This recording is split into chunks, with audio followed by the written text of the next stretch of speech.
What's going on, folks? It's K.Spade the Prospect, aka the Big Blue Chevy driver, and sometimes referred to as the YouTube MVP.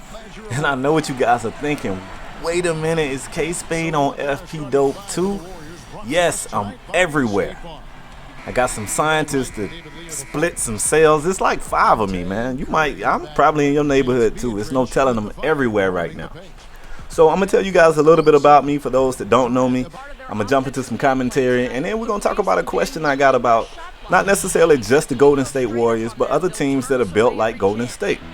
But before we get into that, like I said, my name is K.Spade, and I'm primarily a sports gamer / commentator. I say primarily because I play COD. It's really the only shooter I play. I like Gears. I'm not very good at Gears. And the whole Battlefield thing, I think it's about which game you played first. If you played Battlefield first, you love it. But, you know, I got my start to the FPS world on COD 4. So, you know, I'm an SMG rusher. I'm flanking, I'm running, and just the thought that it's mapped so big that I got to get in a helicopter, a jet to get to the other side. That's just so against what I normally do. So my thing, I guess, what sets me aside from other people, because at this point you got to look at YouTube, like so many people do the same things. What makes one person sub to someone as opposed to the other? Well, my thing is, I really feel like where I excel is I kind of make backstories for all of my characters. I do a lot of Road to Glory videos, my player videos, and I just fabricate these characters out of my head and I create background stories for them, and I feel like it kind of gives the viewer, I don't know, it builds some kind of bond, for lack of a better term. Instead of just watching this guy that you know absolutely nothing about play a game, you know, you really don't care if you win or lose. But if you know a little bit of background story, you know, if the guy's dad got a wooden leg, you know, I don't know, it might make you say, oh man, this guy's dad got a wooden leg. You know, I might want to tune in and see if he gets his dad at least one of those plastic prosthetics, something better than the wooden leg. So that's kind of my thing. I'm not afraid to throw a little bit of comedy in at times, and at the same time, I'm not all fun and games. You never know. Sometimes I can hit you guys with a serious topic or just propose a question that, you know, really leave you thinking. Even when the video is over, you kind of like, wow, you know, I never thought about it like that. So that's kind of what I do. That's my own special thing, I guess you could say. I don't proclaim to be the greatest 2K player in the world, primarily because 2K, and I've said this for a while now, 2K actually comes with more than one game on one disc. If they wanted to, please don't listen to this 2K, please don't do it. But if they wanted to, they could sell a My Player game and then turn around and sell the regular head-to-head, because to me they're two totally different titles. So because I still play a ton of NBA 2K11 crew mode, and I play a lot of My Player on NBA 2K12, I don't play head-to-head matches and online matches like I'm doing in this particular video. I don't do it a lot because I pick a team and it takes me 2 quarters to figure out a couple of jump shots from these guys. Then you go to the free throw line. I don't know anybody's free throw shots. And like I said, by the 3rd quarter, I'm learning their shots. I'm learning the rhythms. And then I go and I play a crew game and I can't even find my own shot and my own rhythm. So it's so frustrating for me that I really just don't play a lot of head-to-head, and I don't play a lot of, you know, whatever you want to call this mode. Online matches, whatever. So that's a little bit about me. And we'll talk a little bit about this game. You can see here I am playing an online match. I'm playing as the Golden State Warriors. I'm playing against the Oklahoma City Thunder. And for some odd reason, I like the Warriors. And the Warriors are not my favorite team, but I just like teams built like this because to me they're just super exciting. It's a lot of fast-paced ball, a lot of fast breaks. You see the shot go up. Nobody tries to get the rebound. They turn around and sprint to the other side of the court. And if you're a fan of this team, it makes me wonder, do you guys, like if you're a fan of the Warriors, do you think these guys can ever win it all? I mean, because let's face it, they got some talented players on the team.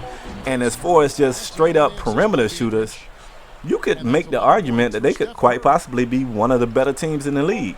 I mean, Steph is a great perimeter shooter. Monte, Darrell Wright, they even got Kareem Rush off the bench. All of these guys can shoot the deep ball pretty good. I mean, they're not Rondo. You know, if I'm guarding Rondo and he picks his dribble up at the 3-point line, I'm gonna box out. I'm ready to get the rebound. Like nobody Nobody takes Rondo serious when he picks his dribble up that deep. So I mean, this team has a lot of guys that really can take that shot. And they're not Twinkie soft in the middle. They got David Lee, and David Lee is a good player. I feel like he don't necessarily get the respect he deserved, but I watched him play in New York, and I got respect for his game. He is a tad bit undersized, but he's a good player. So I always say the rule of thumb, you got to have one of two things to win it all in the NBA. You got to have a solid big man. I might even want to jump out there and say, dominant's too, I don't want to say dominant. A solid big man.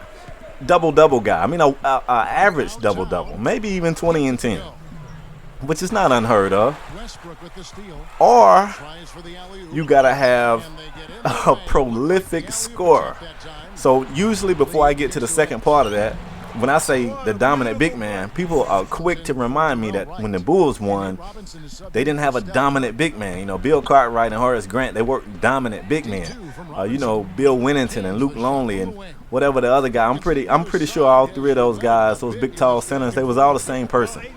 They would just, you know, switch a wig or something. It was Luke Longley, Bill Winnington, and I can't remember the other one. But anyway, and I'll be quick to tell people, no, those guys weren't. But at the same time, Michael Jordan was the most prolific scorer of his time, maybe even of all time. I don't want to say that because I didn't watch those earlier guys play, so I feel like if you haven't seen two eras play, you can't compare them. I hate when people do that.